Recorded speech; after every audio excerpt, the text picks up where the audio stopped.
Although it seems commonplace in the armies of today, the tank is a surprisingly new invention. They first saw action less than a century ago during the First World War.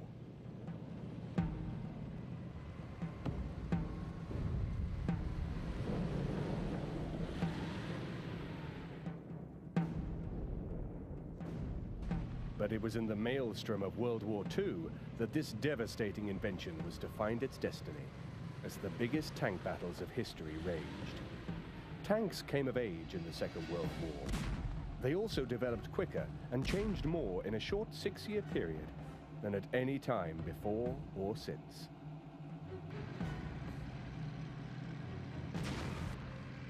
The catalyst was the demands of a technological war. Like Darwin's theory of evolution gone mad, World War II accelerated the pace of design. Fast responses to a constantly changing situation were urgently needed, and new designs had to be engineered, tested, and built in an incredibly short timescale. The average car takes 10 years to design, develop, and manufacture. In World War II, new designs were being produced in as many months.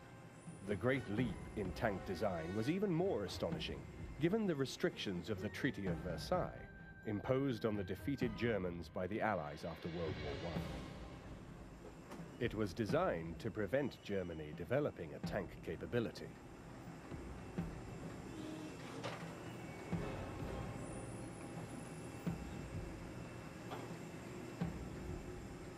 In 1936, only 3 years before the outbreak of World War II, Germany was heavily reliant on the small and ineffective Panzer I. It was little bigger than a modern family saloon car.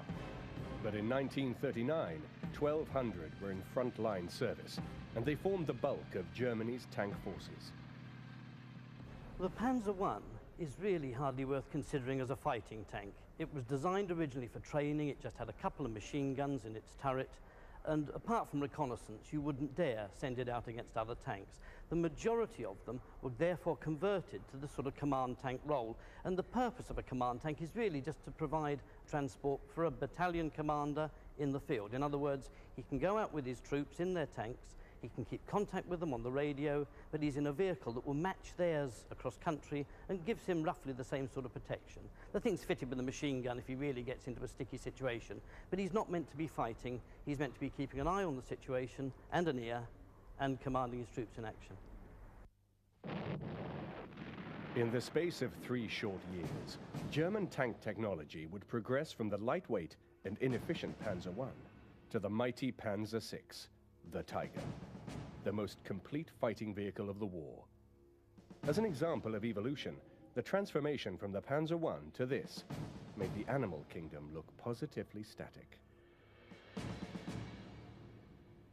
Adolf Hitler was the man who provided the impetus to develop the tanks of Germany's Wehrmacht. Hitler was a gambler, and he gambled upon bluffing his enemies into believing his tank forces were far stronger than they actually were.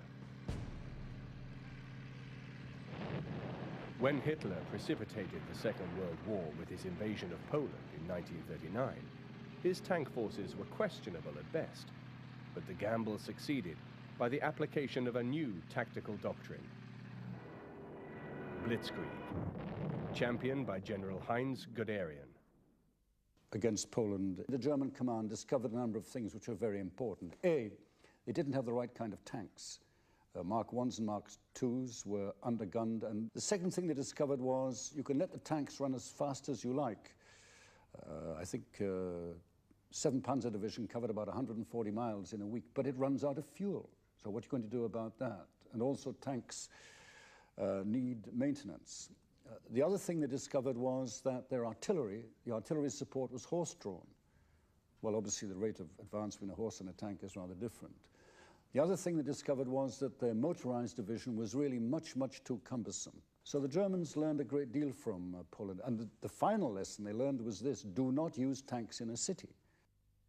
At the end of the 19th century, when he proposed his theory of evolution, Charles Darwin noted that there were many branches which led to unsuccessful species, and hence to extinction. Of course, Darwin was talking about animals, but tanks, it would seem, followed exactly the same rules. In 1939, it was understood that tanks in the coming war would need to be able to deal with two kinds of different situations. The first was tank versus tank actions.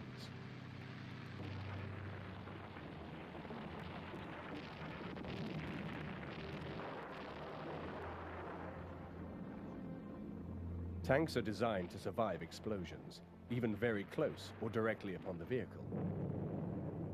Faced with the armor of a tank, explosive power alone is of little value. To destroy a tank, it is necessary to fire a shell fast enough to penetrate the hull and kill the men inside.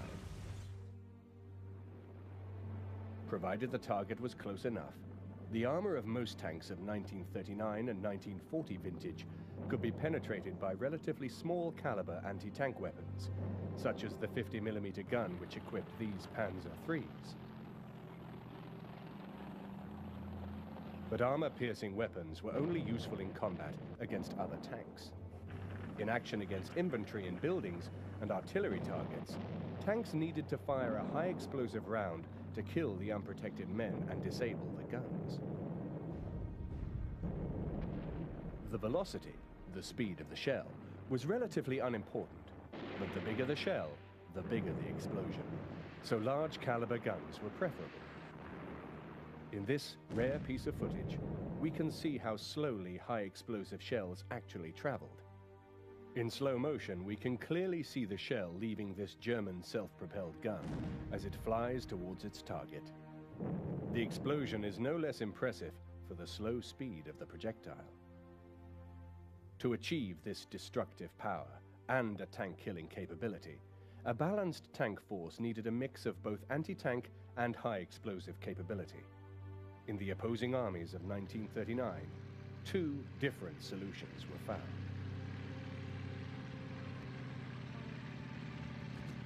The Germans developed two separate types of tanks, each specialized for a particular job. The first were the tank killers, equipped with a high-velocity anti-tank gun with a longer barrel of smaller caliber. Most of the Panzer IIIs of 1939 were mainly equipped with this gun, designed to deal with enemy tanks. All of the heavier Panzer IVs and even some Panzer IIIs were designed as infantry support tanks. They were equipped with a short-barreled gun of higher caliber, ideal for firing high explosives. The Panzer IV, when it first arrived in North Africa, and the Panzer III latterly, had a short 75mm gun in the turret. This gun was designed to fire high explosive, and it therefore served in what's known as the close support role. That means the tank stays close to the infantry and uses the gun to deal with the kind of opposition they've got to face: machine gun positions, blockhouses, and light artillery. It is not really to be judged as an anti-tank weapon in the same way as, say, the British 2-pounder or the American 75. However, it had an anti-tank round which was immensely effective. But it's a question really of the use a tank is meant to be put to, and this tank was designed specifically to deal with those targets that the high-velocity anti-tank gun can't cope with. In contrast to the Germans, who had two types of tanks, one solution tried by the armies of both France, America, and Russia was to house two types of gun in the same tank. This produced the massive multi-turreted tanks like the Char-B and the Lee Grant tank. The dual turret idea was a failure, an evolutionary blind alley which was cruelly exposed on the battlefield. The two turrets made the tank difficult to operate. It was impossible to coordinate the guns, and the sheer size of the machines presented a huge target that was difficult to miss. With the figure of her commander perched some 15 feet above the ground, it is easy to see why this Lee Grant could not be successfully hidden on the battlefield. The main gun on the General Grant is a 75mm weapon, which not only fires solid armor-piercing shot, but can also fire high-explosive rounds. And this was the answer to Rommel's tactics of mixing tanks and anti-tank guns. You've got solid shot for dealing with the enemy tanks, and you can fire high-explosive rounds and lob them near to the enemy anti-tank gun, which would disable the crew or put them off their stroke for a while. The disadvantage on this particular tank design is that the main gun is down here in the hull. You can see there's a conventional anti-tank gun in it, but this is the gun that does the business, and having it low down in the hull is a handicap when we come to talk about the hull down position. In other words, you're using ground to hide the body of the tank and just fighting the gun looking over the ridge. It is quite clear from the height of this tank and the position of this gun that there'll be a lot of tanks sticking up in the air when it's trying to hide behind a ridge and shell an enemy position. So from a pure design point of view, this is not the best place to put a tank's gun.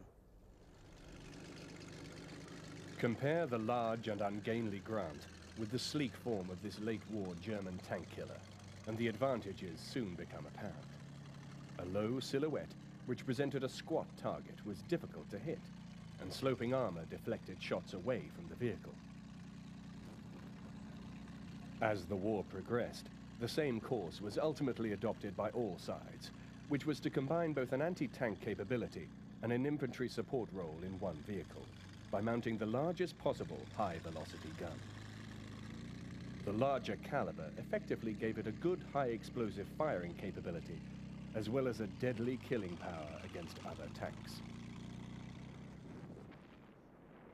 In the Polish campaign of September 1939, the German generals would have loved to have such excellent tanks. Nonetheless, they were still able to provide a quick and complete victory for Hitler, despite extreme reservations about the suitability of the available tank designs and the limitations of the new tactics. Guderian was prepared to stick his neck out for the tank and the Blitzkrieg against very considerable opposition. And it's very important to realize that, you know, the tank wasn't readily adopted. The idea of the Blitzkrieg wasn't taken to the bosom of the German high command, quite the contrary.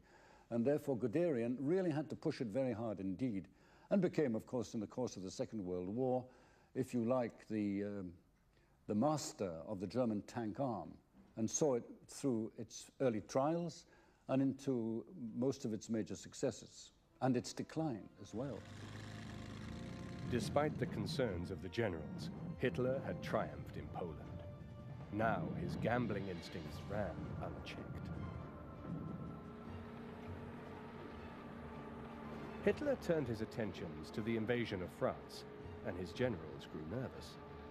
They knew that this time there would surely be no repeat of the easy victory won in Poland. Hitler's combination of political brinkmanship and calculated gambles had disguised the fact that the German army at this time could deploy only 2,000 tanks. The British and French could count on 4,500. Not only were their numbers inferior, but many of the tanks deployed by the Germans were of limited fighting value. As we have seen, one of the main offenders in this respect was the tiny Panzer I light tank. Seen here in Bovington, this machine still bears the evidence of the shells fired through the hull which disabled it. The ease with which the thin armor of the Panzer I could be penetrated had been cruelly exposed in Poland, but some 520 machines still had to be engaged for the coming invasion of France. There was simply no alternative. Of far greater military value was the Panzer IV, then one of the best tanks in the world. But in 1940, only 200 of these machines were available, which meant that the best and most heavily armored tank available to the Wehrmacht accounted for less than 10% of the tank force. It was an oversight which could potentially have been disastrous, as throughout its long career, the Panzer IV was to prove a remarkably versatile design. There are those who say that if the Germans had stuck to the Panzer IV and built large numbers of them, they'd done a lot better than messing about with tanks like the Tigers and Panthers. The reason is that this was a superb all-round design. It was in service when the war broke out. It was still an effective frontline tank at the end. And the reason is that the Germans built expandability into the design.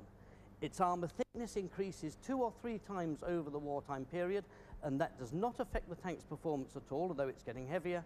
And the gun, although it doesn't increase in caliber, certainly increases in size from a short-barreled 75 to this long 75, which enabled it to keep pace with developments on the other side. In other words, we would come up with tanks like the Cromwell and the Sherman. By upgunning the Panzer IV, the Germans kept pace with us, and in some ways were that bit ahead of us. And it probably would have suited them better to have large numbers of these things in the field than mess about with the heavy tanks, which, for all their other virtues, were a considerable liability on the maintenance front. Taken together with the Mark III and IV, the German tank force on the eve of the decisive battle in France deployed 500 Panzer Is, 1,000 Panzer IIs, 350 Panzer IIIs, 200 Panzer IVs, and 400 of the Czech-manufactured Panzer 38Ts.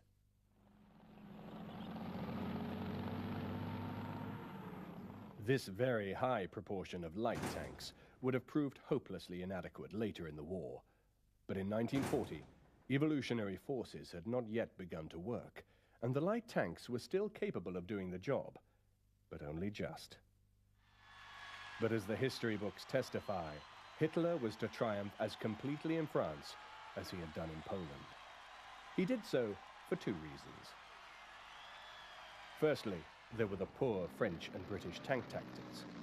Although some pioneering work had been done in Britain, it was the Germans who had developed Blitzkrieg to its fullest extent, with the help of their future adversary, the Russians.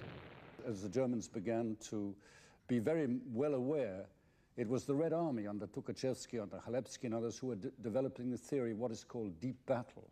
In other words, operations for deep penetration using a combination of tank troops and airborne troops and, if you like, motorized infantry. So I think it's a little unfair to ascribe all of this to Little Hart and to Fuller. It was, in many respects, the practical experience which the Germans acquired in Russia, which I would regard as being perhaps the most decisive and even more important.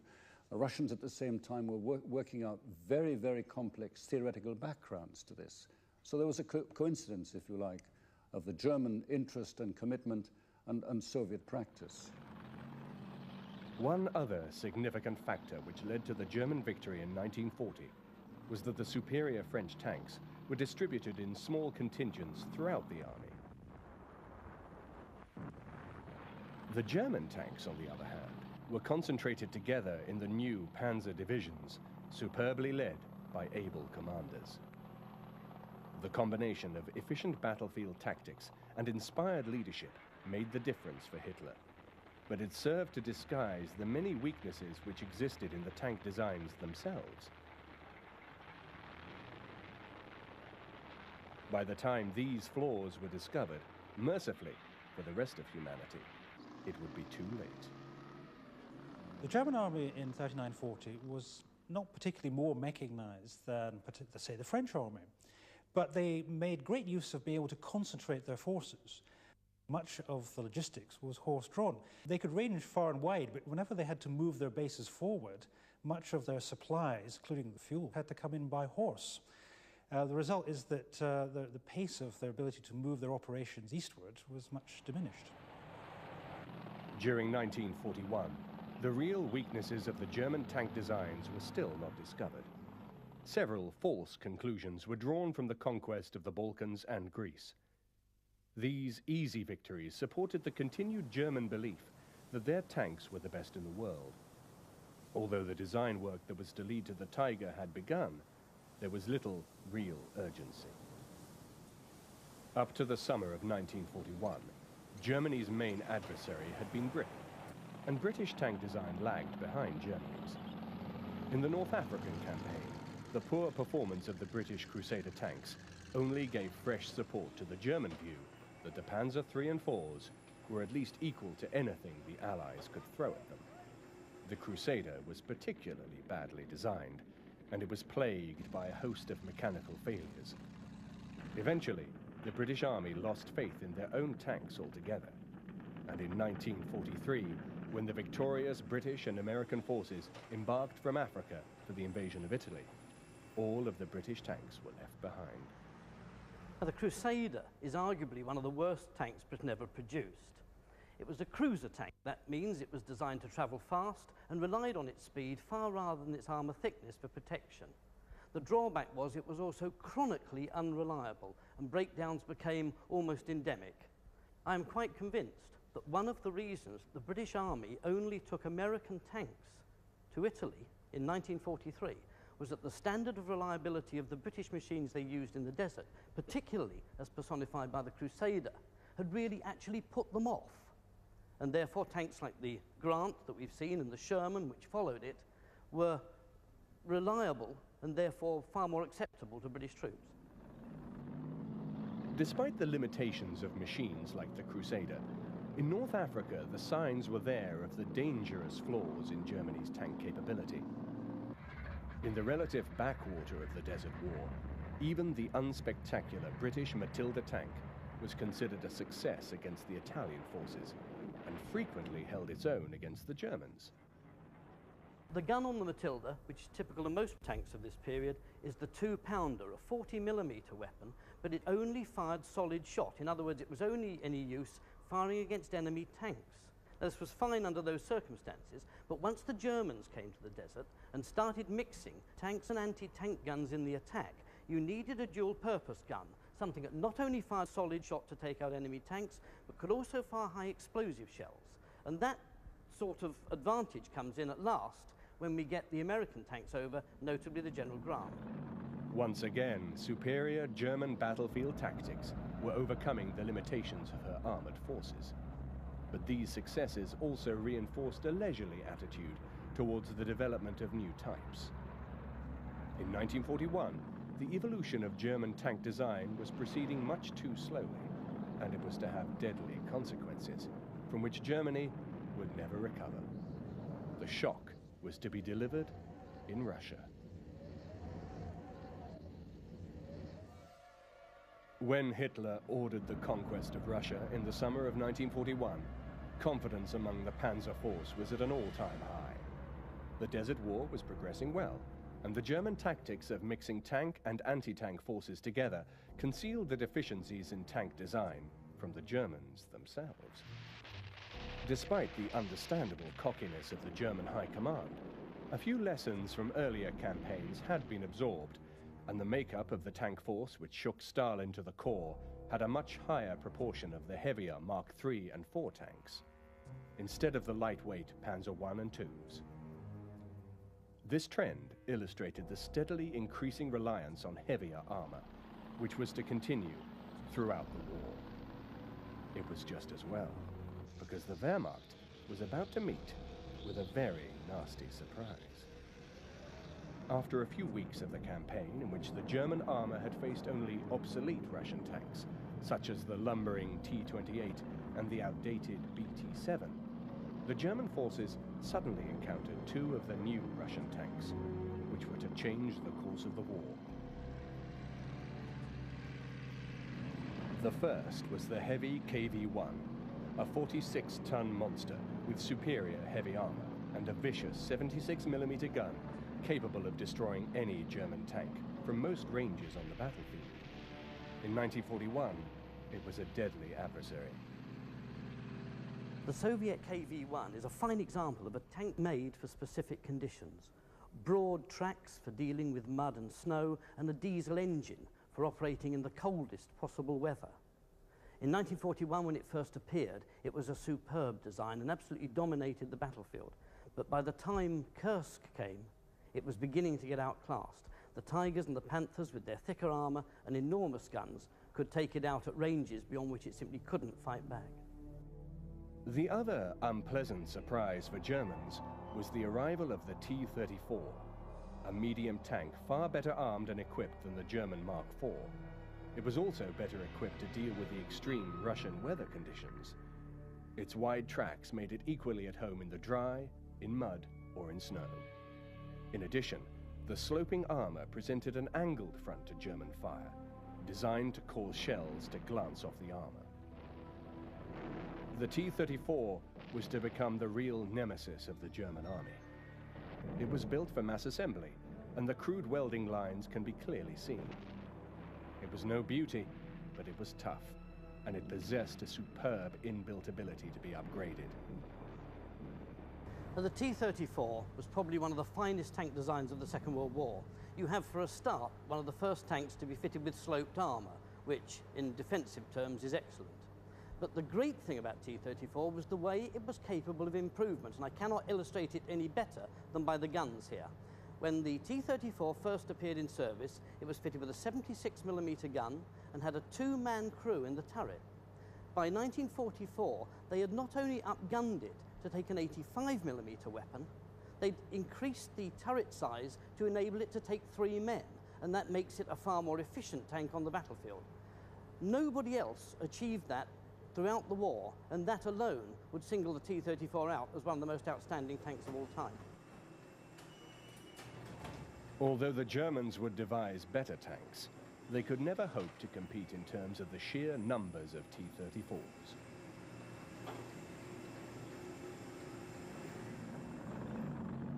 The T-34 was the most prolific tank of the Second World War. And when you consider that the Soviets achieved that and moved their tank-producing facilities right across the country under German pressure, it really is remarkable. Just inspect the tank closely and you'll see how crude it is. The workmanship would make the average British or American factory worker weep, but that doesn't worry the Russians at all. They are out to produce as many crude, hard, tough fighting tanks as possible. And in the T-34, they achieved it. No doubt about that at all. It was by no means the best tank to emerge from World War II, but it was more than adequate for the task, and the huge numbers manufactured would ultimately tip the balance of the whole war. It was now almost too late that the German High Command began to urgently request new tanks with superior armor and more effective guns to combat the KV-1 and T-34. A new, heavy tank was needed urgently, but it wouldn't be available for at least a year.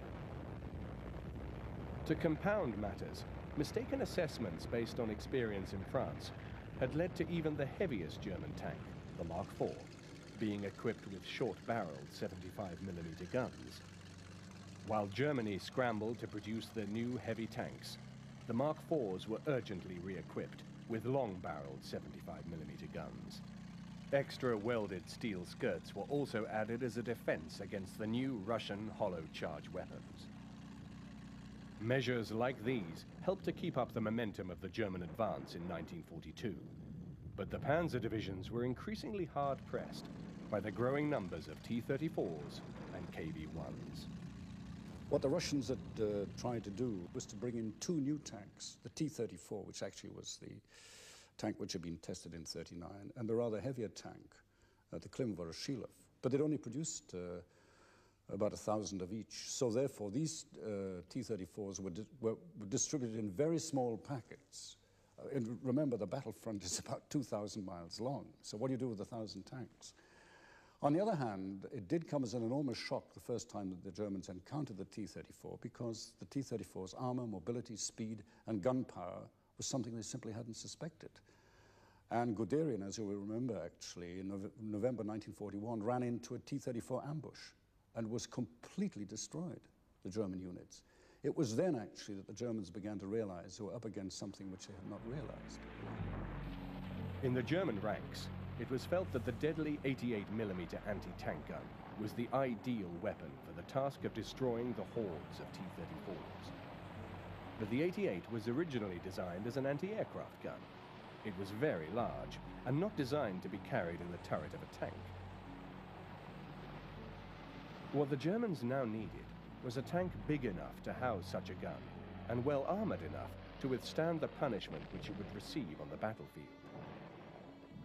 It would take time to develop such a machine, and in 1941, one stopgap measure was to increase the production of assault guns, or turretless tanks. This is a machine called a Sturmgeschütz. It's basically a Panzer III chassis with the gun fitted into a superstructure rather than the turret. There's 2 big advantages. One, it's quicker and cheaper to produce, and secondly, you can actually fit a far larger gun than you'd be able to fit into a turret on the same hull. The disadvantage, of course, is that the thing cannot deal in open battle with its enemies like a tank can. It can't swing a turret round to fire, it's got to swing the whole vehicle round. In 1941, the puny 50mm gun was still the standard anti-tank armament for German tanks. The experience of tank ace Hermann Bix was typical of the desperate straits many German tank commanders now found themselves in. Bix saw a dozen of his shells bounce off this KV-1, even at the closest ranges. Eventually, he managed to silence the steel monster as it swung its turret to take aim against him by the expedient of a well-aimed shot deliberately fired through the barrel of his opponent's gun. Men like Bix were part of a new breed of German tank commanders who achieved incredible victories against superior Russian forces. But these superior forces were now also armed with better equipment, and a deadly race would develop between the Russian capacity to manufacture more tanks against the Germans' ability to engineer better tanks. Although the German engineers would prove themselves winners, they were let down by their manufacturing capacity. The German war effort was being run inefficiently, and by 1942, Germany was being targeted by wave after wave of Allied bombers, which were reducing her war industries to rubble, while Stalin had wisely moved his factories back into the interior of Russia, out of harm's way. They had managed to move out considerable elements of tank factories and aircraft factories. For example, the Kharkov tractor works, which produced tanks. They managed to get that out. The workers in that factory walked along the railway line under German gunfire to getting the trains to be moved out. They got the equipment out, and they took the workers out. It was the largest industrial migration in the history of the world. Well over, I think it's about 1,900 plants were moved eastwards. During 1942, the Red Army's armada of T-34s was growing ominously. New Russian tank armies were coming into being, and in the wake of the terrible defeat at Stalingrad, the German soldiers prayed for an answer. In the winter of 1942, the answer to their prayers was finally ready for delivery. It was the Panzerkampfwagen 6, the Tiger.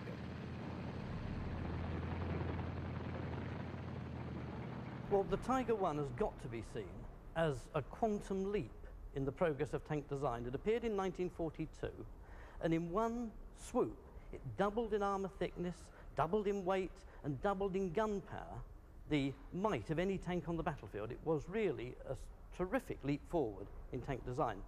Of course, in doing this, the Germans paid a tremendous price. The tank is so heavy that it made it difficult to control. You've got an engine which really isn't 100% powerful enough for the kind of weight it was pushing about, and they had a lot of technical problems just keeping it on the battlefield. So for all their advances and their immense power, the Tiger was a terrific liability to its crew. The Tiger tank had been developed in 1940 and 1941. Too late to benefit from all of the lessons from the Russian war, so it had the uncompromisingly flat armor at the front, which didn't deflect shots away from the vehicle. Sloping armor, like the T-34, would have been preferable, but the Tiger was so very heavily armored that even this problem was overcome. In fact, the Tiger was almost impervious to most Russian guns at all but the closest ranges, and it carried the deadly 88mm gun, then the best weapon on the battlefield. Inside his heavily armored turret, the gunner of the Tiger lined his target up on the middle triangle of his gun sight as the motorized turret effortlessly swung the gun into position. The maker's manual proclaimed that the 88mm gun was 100% accurate at ranges of up to 1,000 meters. On the battlefield, the Tiger soon proved its deadly efficiency. But there were never enough machines to equip all of the Panzer divisions. So the Tigers were organized into special heavy tank battalions called Schwerabteilungs, which could be rushed from place to place on the hard-pressed front, wherever they were most desperately needed. The highly efficient Nazi propaganda trumpeted the arrival of the Tiger, and for once, the results justified the rhetoric. Although only 80 Tigers had been delivered by the end of January 1943, already they were credited with over 400 kills. In the spring of that year, the Germans extended their use to North Africa, and the Western Allies grew nervous. In the space of just 2 short years, it seemed the Germans had evolved the ultimate battlefield weapon. To compound matters, no Tiger had yet been captured. That situation was to change early in 1943, when British forces fighting in Tunisia knocked out and captured this machine, which is currently undergoing restoration in the Tank Museum at Bovington. The particular history of this one is that it was issued to the 501st Heavy Tank Battalion of the German Army and shipped to Tunisia early in 1943. It came up against 48th Royal Tank Regiment during the fighting in Tunisia, and 48th Royal tanks were then in Churchills, armed with a 57mm gun, which is against an 88 on this thing. But some fluke shot from one of the Churchill tanks actually struck the Tiger underneath its gun barrel, embedded itself in the turret ring, caused the crew to panic, leap out and abandon the tank. Now, that really is exceptional. Those tanks were so powerful they could have dealt with Churchills without any problem at all, way out of the range that the Churchills could fight back. The shot from the Churchill tank strikes the Tiger just underneath its gun barrel. Little gouge there, another one in the base of the mantlet, and then the shot buries itself in the turret ring of the Tiger, and it jams it. And that is enough to shake the confidence of the crew. Despite the thickness of armour, despite the size of the gun, they are actually nervous about being hit by another tank, and they abandon it. And that way, this perfect example of one of the strongest tanks of the Second World War falls into British hands. In 1943, this object of fascination was studied by no less than Winston Churchill and King George VI. The tank was the subject of an urgent British Army study. Every inch of the Tiger was inspected, and a very concerned study team presented their findings. It was noted that the Tiger, with its heavy armor, dual-purpose armament, and first-class fighting ability, was basically an excellent tank, and constituted a considerable advance on any Allied tank. The study revealed its only real weaknesses were the limits imposed on mobility due to its weight, width, and limited range of action. But the study concluded that overall, the Tiger presented a very formidable fighting machine, which could not be underrated. There was more bad news for the Allies. In tandem with the Tiger, the German armaments industry had also been developing a new medium tank to match the T-34. It would be ready in 1943. Although they would not admit it, many of the features of the new Panzerkampfwagen 5, or Panther, were copied directly from the T-34. The Panther had the same sloping armor, wide tracks, and a similar 75mm gun. Developed with breakneck speed and rushed into production, the Panther made its debut at the Battle of Kursk before they were really proven. Engine and transmission problems abounded. Engine fires were commonplace. Dozens broke down, and some vehicles went into their first action pouring fire from the exhaust pipes. Not surprisingly, the Panther was a disappointment at Kursk. But once it had overcome its initial teething problems, the Panther would prove itself the best medium tank of the war. Indeed, it was a far better vehicle than the T-34, but again, the problem of short supply remained. It was never to be available in the quantities which the war in the East demanded. Although 6,000 would be built, that was never enough, as the numbers destroyed always kept pace with supply. The advent of the Panther and the Tiger represented almost the end of the evolutionary trail in World War II. German tank sizes had steadily increased, from the 6-ton Panzer I through the 22-ton Panzer III, and now onto the 62-ton Tiger. It would reach a peak with the 70-ton Tiger B, or King Tiger. The weight and superior armor certainly made the difference, but quality had been achieved at the expense of quantity, and it was quantity which Germany needed. It has been estimated that from May 1944 until the end of the war, on any given day, on average, only 400 tanks were available for action in the entire German army. The Allies could call on some 20,000. With this tremendous disparity in numbers, it has been estimated that in the East, the German tank divisions would have to have destroyed 10 Russian tanks for every one of their own which was lost.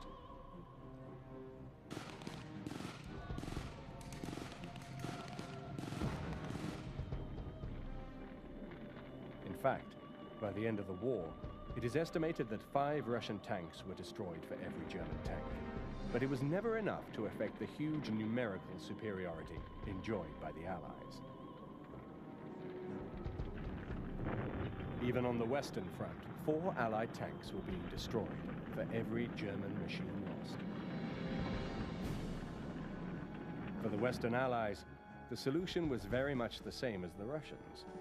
It was to abandon the search for radical advances, take a simple, workable design, and manufacture it in vast quantities.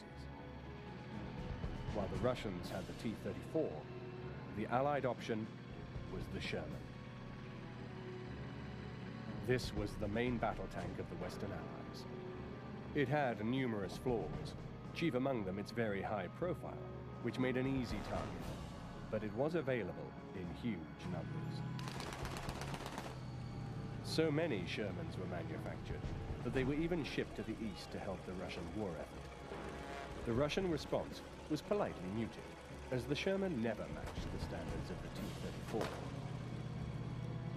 Even when it was upgraded to include a high-velocity 85mm weapon, the tank was really no match for the Tiger.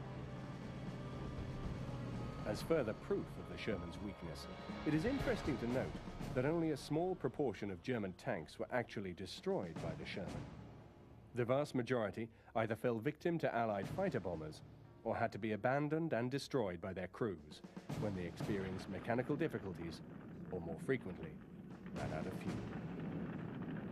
From 1944, the Allied bombing campaigns were really beginning to bite, and the shortage of fuel and spare parts was killing the panzer formations as effectively as the Allied armies.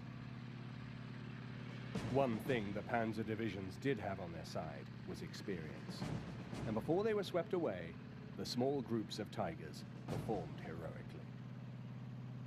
One man will always be associated with the Tiger. He was Michael Wittmann of the 1st SS Panzer Division. Wittmann was responsible for a huge number of Allied tank kills. By June 1944, Wittmann and his Tiger had been responsible for more than 130 Russian tanks when he was transferred to the Western Front. Despite the skills of men like these, the Tigers were still being destroyed as fast as they were being delivered, and Wittmann himself fell in action in August 1944, his machine totally destroyed. Such losses were simply unsustainable. In 1944, despite the pressures of the Allied bombing raids, some 20,000 German armored fighting vehicles were manufactured. But battlefield losses were running at some 23,000 machines, so the number of German tanks available in 1944 at the front line actually fell. During 1944, on average, there were never more than 70 Tigers available for action at any given time on the whole of the Russian front. The remaining machines were either under short or long-term repair. It was this tiny force which forged a legend. On the Western Front, the Allies by now enjoyed total air supremacy, and the Allied Air Force was able to rove at will, destroying German aircraft on the ground. The high rate of attrition on their armored force caused the Germans to cast around desperately for a solution. One successful expedient was to dispose with the turret of the new Panther tanks to produce turretless vehicles with less flexibility, but with heavier firepower.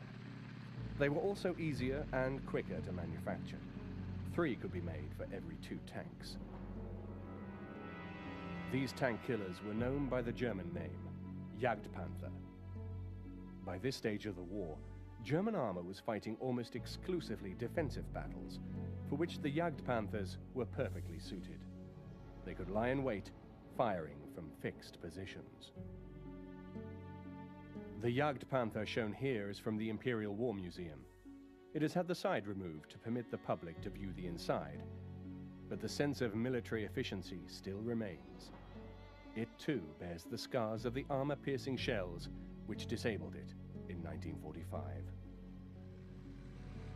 As with the turretless tanks, there was also a steady increase in size and armament in the tank hunters, which evolved from the simple Marder 1, based on the Panzer 1, to the ultimate tank-killing machine, the Jagdtiger, based on the upgraded Tiger II. Massive armor and a superb high-caliber gun made these machines deadly. But once again, the design and engineering effort took valuable resources away from producing simpler designs in the volume the Germans needed. The last Panzer to see active service was the Moving Fortress, which was the upgraded Tiger B, or King Tiger.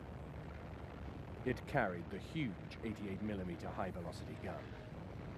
But only 470 of these machines were ever manufactured, never enough to seriously affect the tidal wave of armor now encroaching Germany on every side.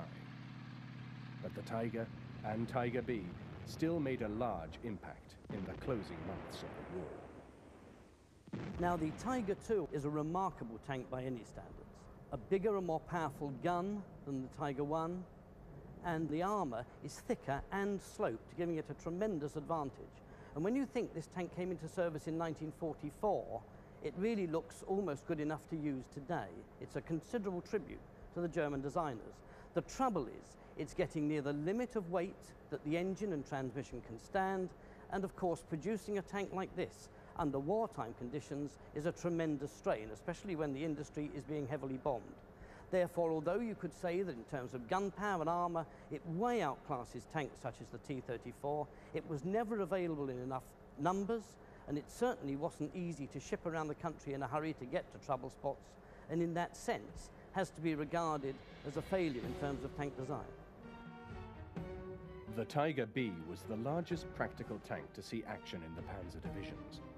Already, its huge size was giving enormous difficulty in negotiating narrow roads and moving across bridges, few of which could carry its huge weight. It also needed huge stocks of the vital fuel supplies, which Germany could no longer provide. But in 1945, when the war ended, Germany was developing the super-heavy Panzer VII, a huge metal monster, massively armored and sporting a huge main gun. In an untypically humorous moment, this machine, designed to lead the Nazi war machine, was given the jokey nickname, the Mouse.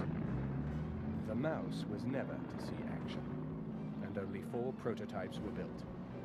But it seemed that the crazed minds of the Third Reich would never give up the quest to be the best and the biggest, whatever the cost. But as the humble T-34 had proved, in evolution, sometimes quantity matters as much as quality.